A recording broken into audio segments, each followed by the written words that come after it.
Good morning guys, स्वागत है आपके अपने YouTube channel physics bye Amit sir में। आज हम आपका पहला लेक्चर शुरू करने जा रहे हैं। वीडियो का पहला लेक्चर होगा और आपका physics 11th-12th CBSE board plus UP board दोनों का आज मिक्स बैच चलेगा और ये बैच आपका बाइलिंगुअल होगा, इंग्लिश वर्जन और हिंदी वर्जन दोनों में होगा। ध्यान दीजिएगा और बिल्कुल क्लियर से अच्छी तरह से पढ़ाई कीजिएगा और जो भी सब्जेक्ट यहाँ से पढ़ाया जाएगा आप उसको नोट करते चले जाइएगा। और एक बात ध्यान दीजिएगा, जो बच्चे पढ़ने वाले होंगे, जो 11th में जाएंगे, जो बच्चे 11th में जाएंगे उनके लिए ये बैच है। जो बच्चे 12th में जाएंगे उनका भी बैच में स्टार्ट करने वाले हैं। जो बच्चे 10th में और 9th में जाएंगे उनका भी बैच में स्टार्ट करने वाले हैं। तो ये पहले 11th का स्टार्ट करेंगे। एनसीईआरटी से पता है ना कि आपकी बुक का पैटर्न क्या हो गया है, एनसीईआरटी हो गई है, आपकी बुक ही एनसीईआरटी हो गई है। और सीबीएसई और यूपी बोर्ड में बस चेंजिंग क्या किया हुआ है, लैंग्वेज का। बाकी पूरा टॉपिक वही है, जो टॉपिक आप में है वही टॉपिक उनके में है। चलिए तो हम बात करेंगे हम लोग एनसीईआरटी का। पहले हम डिस्कस करेंगे सिलेबस के बारे में कि सिलेबस क्या है। सिलेबस डिस्कस करने के बाद उसके बाद हम लोग टॉपिक के बारे में हम लोग डिस्कस करेंगे और इसमें कुछ बेसिक कॉन्सेप्ट, क्योंकि आज इंट्रोडक्शन वीडियो है ना, तो इंट्रोडक्शन में हम लोग पहले पढ़ेंगे बेसिक कॉन्सेप्ट। बेसिक कॉन्सेप्ट में हम लोग पढ़ेंगे क्या क्या इसमें यूज होने वाला है। कुछ ऐसे भी होते हैं जब न्यूमेरिकल हम लगाते हैं तो इसमें फॉर्मूले भी आते हैं, मैथमेटिकल फॉर्मूले भी आते हैं, उसको भी हम लोग आज देखेंगे। मैथमेटिकल फॉर्मूले क्या क्या इसमें यूज होने वाला है उसके अकॉर्डिंग, ठीक है। क्योंकि इंट्रोडक्शन वीडियो में आज हम लोग यही पढ़ेंगे टोटल इसके बेसिक कॉन्सेप्ट के बारे में। तो देर किस बात की, वीडियो को हम लोग शुरू करते हैं। चलिए पहले डिस्कस किया जाए। ये है आपका इंट्रोडक्शन। इंट्रोडक्शन में हम लोग क्या पढ़ने वाले हैं, पहले हम लोग डिस्कस करेंगे टॉपिक के बारे में कि कौन कौन सी टॉपिक आपको इसमें पढ़ना है, ठीक है। पहला टॉपिक क्या दिया हुआ है, सेकेंड टॉपिक क्या दिया हुआ है, थर्ड क्या दिया हुआ है, फोर्थ क्या दिया हुआ है, फिफ्थ क्या दिया हुआ है, सिक्स्थ क्या दिया हुआ है और सेवेंथ क्या दिया हुआ है। टोटल आप में फर्स्ट वॉल्यूम में, एनसीईआरटी के फर्स्ट वॉल्यूम में केवल 7 चैप्टर ही इंक्लूड किया हुआ है। उस 7 चैप्टर्स कौन कौन से हैं पहले जानेंगे हम लोग, उसके बाद उसके बारे में, उसके बेसिक कॉन्सेप्ट के बारे में, तब हम लोग एंट्री करेंगे कि पहला चैप्टर क्या दिया हुआ है। चलिए तो फर्स्ट टॉपिक हम बात करें। पहला टॉपिक दिया हुआ फिजिकल वर्ल्ड। फिजिकल वर्ल्ड आराम से पढ़िएगा। फिजिकल वर्ल्ड का मतलब क्या हुआ, भौतिक जगत। भौतिक जगत, ठीक है। इसमें क्या क्या पढ़ना है आगे बताएंगे आपको। सेकेंड टॉपिक दिया हुआ है यूनिट एंड मेजरमेंट या यूनिट एंड डायमेंशन। ठीक है। मात्रक एवं बीमा पढ़ना है, मात्रक एवं बीमा, ठीक। थर्ड टॉपिक क्या दिया हुआ है, मोशन इन प्लेन। क्या पढ़ना है, motion in straight line. Motion in straight line अगला टॉपिक है आपका, मोशन इन स्ट्रेट लाइन, ठीक। फोर्थ टॉपिक दिया हुआ है motion in plane. Motion in plane, motion in plane. Fifth topic दिया हुआ है work energy power. Work energy and power, work energy power. Six topic दिया हुआ है आपका ऑसिलेशन। ऑसिलेशन के बारे में पढ़ना है आपको। और सेवेंथ चैप्टर दिया हुआ है ग्रेविटेशन, गुरुत्वाकर्षण। यही टोटल टॉपिक आपके सिलेबस में मेंशन किया हुआ है। यही टॉपिक आपके सिलेबस में मेंशन किया हुआ है। फिजिकल वर्ल्ड के बारे में जानना है, भौतिक जगत क्या है, यूनिट, मेजरमेंट, डायमेंशन के बारे में इसी में हम पढ़ेंगे। एरर क्या होते हैं, परसेंटेज एरर क्या होते हैं, ठीक है, रिलेटिव एरर क्या होते हैं, कैसे हम लोग निकालते हैं, डायमेंशन क्या है, डायमेंशन की यूज क्या है, ये टॉपिक आपको इसमें मिलेगा। और फिर ये है आपका मोशन इन स्ट्रेट लाइन के बारे में पढ़ेंगे हम लोग, कैसे स्ट्रेट लाइन में मोशन होता है। मोशन इन प्लेन के बारे में पढ़ेंगे कि प्लेन में मोशन कैसे होता है। वर्क एनर्जी पावर क्या होता है, इसके बारे में हम डिस्कस करेंगे।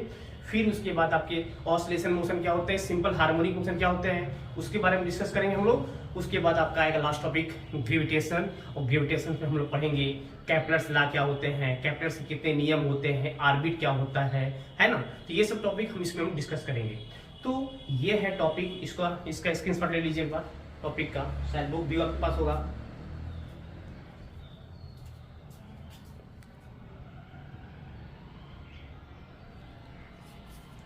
चलिए, तो टॉपिक आपने देख लिया ना, ये टॉपिक है। अब बात किया जाएगा हम इसके आगे, पहले इसके बेसिक कॉन्सेप्ट के बारे में। कुछ बेसिक कॉन्सेप्ट देखिए, इसमें बेसिक कॉन्सेप्ट में हम लोग क्या बात करेंगे कि इसके अंतर्गत क्या क्या डेरिवेशन में, कुछ डेरिवेशन करते समय जब हम लोग डेरिवेशन करते हैं इसका, देखिए ये आपका जो फिजिक्स है ना, ये 3 पार्ट से मिलकर बना हुआ है। 3 पार्ट का कहने का मतलब क्या है, पार्ट का मतलब क्या है समझ रहे हो। एक तो आपको न्यूमेरिकल अच्छी तरह से मिलेगा, एक तो आपको डेरिवेशन मिलेगा, और साथ में एक आपको थ्योरिकल पार्ट्स मिलेंगे। 3 पार्ट्स आपको अच्छी तरह से, और तीनों पार्ट्स आपको आना चाहिए। थ्योरी रट के क्या करेंगे, जब आप डेरिवेशन नहीं कर पाएंगे, न्यूमेरिकल नहीं लगा पाएंगे, तो थ्योरी के साथ साथ आपको न्यूमेरिकल और डेरिवेशन ये सब आना चाहिए, ठीक है। तो हम लोग बात करेंगे पहले कुछ जो टर्म इसमें यूज होते हैं। जैसे मैथ के कुछ फार्मूले हैं जो इसमें यूज होते हैं, तो कुछ बेसिक मैथ के जो फार्मूले हैं उसको पढ़ा जाए, उसके बाद टॉपिक में एंट्री किया जाएगा, ठीक है। और ध्यान दीजिएगा, ये क्लास बाईलिंगुअल चलेगा आपका, दोनों वर्जन चलेगा आपका, इंग्लिश देन हिंदी, ठीक है। आपका टॉपिक जो इंग्लिश में दिया हुआ है वही टॉपिक आपकी हिंदी में मेंशन किया हुआ है, तो दोनों की वर्जन को लेके चलेंगे। सिर्फ लैंग्वेज वही रहेगा, पढ़ाने का तरीका वही रहेगा, बस लिखवाने का तरीका आपका अलग रहेगा। तो आप अगर चाहेंगे तो उसको हम बोल देंगे, नोट कर लेंगे, या हम इसको बोर्ड पे मेंशन कर देंगे, वो कर लेंगे, ठीक है। दोनों आप जैसे आपकी इच्छा करेगा वैसा आप करिएगा, ठीक है। हाँ, एक बात और क्या कीजिएगा, एक बात ध्यान दीजिएगा, ये वीडियो आपके फायदे के लिए फ्री बनाया जा रहा है, फ्री में पढ़िए। और जितने बच्चे हैं, चाहे वो सीबीएसई बोर्ड के बच्चे हैं, चाहे वो यूपी बोर्ड के बच्चे हैं, जो बच्चे 11 में जाने वाले हैं, उन बच्चों को शेयर कीजिएगा ताकि सबका हेल्प हो सके।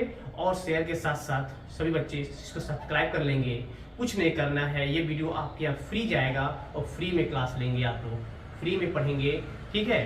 अब कहीं ऐसा नहीं है, हाँ, ये पूरा टॉपिक पढ़ाया जाएगा, पूरा सिलेबस 1 से लेके स्टार्ट किया जाएगा और लास्ट तक वैल्यू फर्स्ट को खत्म किया जाएगा, ठीक है। और साथ में मेरे साथ आप नोट्स भी बनाते रहिएगा, ठीक है।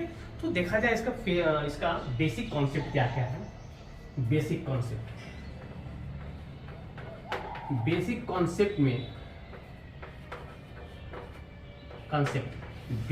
कॉन्सेप्ट में हम लोग क्या पढ़ेंगे, पहला कुछ मैथ के जो फॉर्मूले इसमें यूज होते हैं वो देखा जाए। देखिए, मैथ के जो फॉर्मूले यूज होते हैं ना, मैक्सिमम देखा गया होगा तो कैलकुलस के फार्मूले इसमें यूज होते होंगे और ट्रिग्नोमेट्री के फार्मूले यूज होते होंगे। फिजिक्स में मैथ के अगर फार्मूले अगर यूज होते हैं तो 2 ही ज्यादा चैप्टर्स हैं, जैसे कैलकुलस में कुछ, जैसे कैलकुलस में कैसे उसका डिफरेंशिएशन करते हैं, कैसे इंटीग्रेशन करते हैं, और आपके ट्रिग्नोमेट्री में उसके टी रेशियो में क्या रिलेशन होता है, साइन क्या होता है, कॉस क्या होता है, टेन क्या होता है, सेक क्या होता है, कोसेक क्या होता है, कॉट क्या होता है, इसके बारे में बात करेंगे हम लोग। साइन का अपोजिट क्या होता है, कास का अपोजिट क्या होता है, टेन का अपोजिट क्या होता है, सेक का अपोजिट क्या होता है, कोसेक का अपोजिट क्या होता है, इसके बारे में बात करेंगे। साइन 45 की वैल्यू क्या होगी, कास 45 की वैल्यू क्या होगी, टेन 45 की वैल्यू क्या होगी, इसके बारे में हम बात करेंगे। ये सब फार्मूले अगर आपको याद जाएगा तो अच्छी तरह से इस पर आप पकड़ बना लेंगे, और आने वाले न्यूमेरिकल्स में, डेरिवेशन में किसी प्रकार का कोई प्रॉब्लम नहीं देखने को मिलेगी। ओके, चलिए तो शुरू करें हम फार्मूले। देखिए, पहला जैसे मान लीजिए sign theta, cos theta, tan theta. देखिए, मैथ नहीं पढ़ा रहे हैं, बेसिक फार्मूले के बारे में बता रहे हैं। Sine theta, cos theta, tan theta, sec theta, cosec theta, उसके बाद sec theta, then cot theta, ठीक है। साइन थीटा क्या होता है, कॉस क्या होता है, टेन क्या होता है, कोसेक क्या होता है, सेक क्या होता है और कॉट क्या होता है। एक बात बताइए, यह है मान लीजिए एक ट्रायंगल, इस ट्रायंगल कहते हैं राइट एंगल ट्रायंगल। इसमें इसका नाम लिख दीजिए ए बी और सी। ये होता है पी, ये होता है बी और इसे कहते हैं एच। ये लंब होता है, ये आधार होता है, ये कर्व होता है। इसे कहते हैं हाइपोटेनस, इसे कहते हैं परपेंडिकुलर, इसे कहते हैं बेस। ये होता है आपका हाइपोटेनस। ऐसे फॉर्म में होता है ना सर। अब देखिए इसको शॉर्ट फॉर्म में अगर याद करना है तो ऐसे याद कर लीजिए, P P B P H H B. कैसे? पंडित बद्री प्रसाद हर हर भोले। साइन की वैल्यू निकालना है तो P अपॉन एच, तो हो जाएगा P अपॉन एच। ठीक। कॉस का निकालना है तो B अपॉन एच, तो हो जाएगा B अपॉन एच। अगर टैन का निकालना है P अपॉन बी, तो हो जाएगा P अपॉन बी। राइट, ये हुआ आपका। देन कोसेक का निकालना है तब क्या होगा, सेक का निकालना है तब क्या होगा, और कॉट का निकालना है तब क्या होगा। तो 3 अगर आपको पता है, अगर 3 पता हो गया है तो बाकी जो 3 होते हैं इसके अपोजिट होते हैं। जो बाकी 3 होते हैं इसके क्या होते हैं, अपोजिट होते हैं। कौन कौन भैया? साइन का अपोजिट क्या होता है, कोसेक होता है। तो sine theta equal to P upon H, ये हो जाएगा आपका H अपॉन P। कॉस होता है B अपॉन एच, ये हो जाएगा आपका H अपॉन B।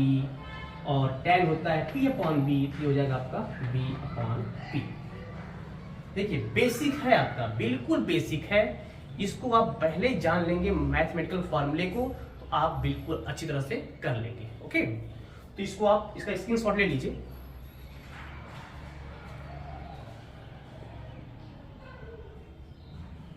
देखा जाए, ये तो हो गया। अब नेक्स्ट क्या है जानेंगे ना, पंडित बद्री।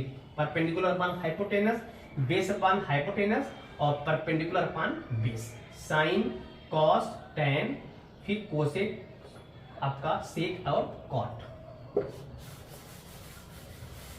अब हम बात करेंगे जैसे कुछ फार्मूले, जैसे आपके साइन 2 थीटा का फार्मूला क्या होता है, कॉस 2 थीटा का फार्मूला क्या होता है, और टैन 2 थीटा का फार्मूला क्या होता है। ये भी तो इस्तेमाल होता है भैया। साइन a माइनस बी क्या होता है, साइन a प्लस बी क्या होता है, और कॉस a माइनस बी क्या होता है, और कॉस a प्लस बी क्या होता है, जानना जरूरी है। साइन कॉस, साइन 2 थीटा का फार्मूला क्या होगा, कॉस का क्या होगा, टैन का क्या होगा, साइन ए प्लस बी क्या होगा, कॉस ए प्लस बी क्या होगा, टैन ए प्लस बी क्या होगा, है ना।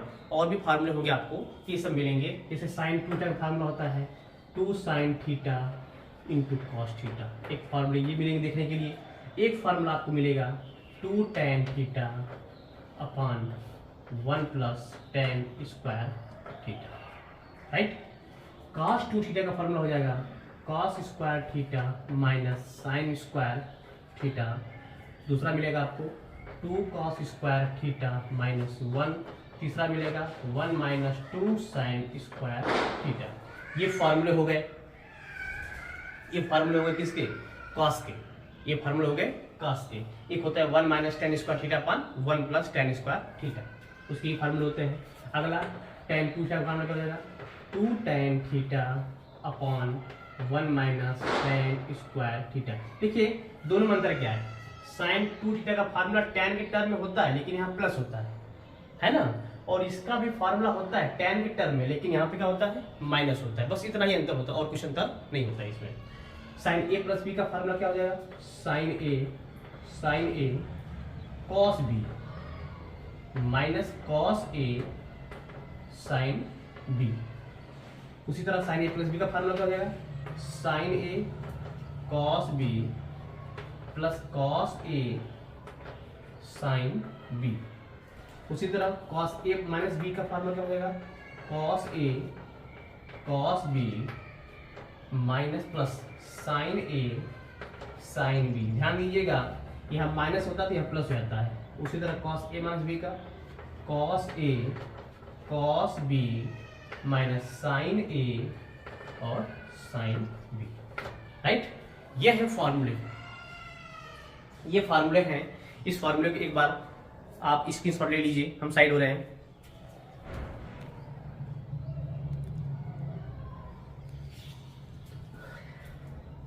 आई होप हो गया होगा पूरा। चलिए, ये फॉर्मूले हैं जो इस्तेमाल होने वाले हैं आपके आगे चैप्टर्स में।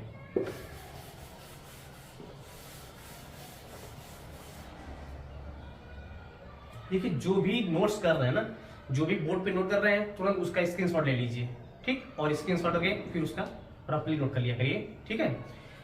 अब हम बात करेंगे और कुछ फॉर्मूले इसमें इस्तेमाल किया था। जैसे आपसे पूछा जाता है कुछ वैल्यू के बारे में, कुछ वैल्यू के बारे में बताते हैं हम कैसे वैल्यू निकालते हैं, वो देखिए ध्यान से।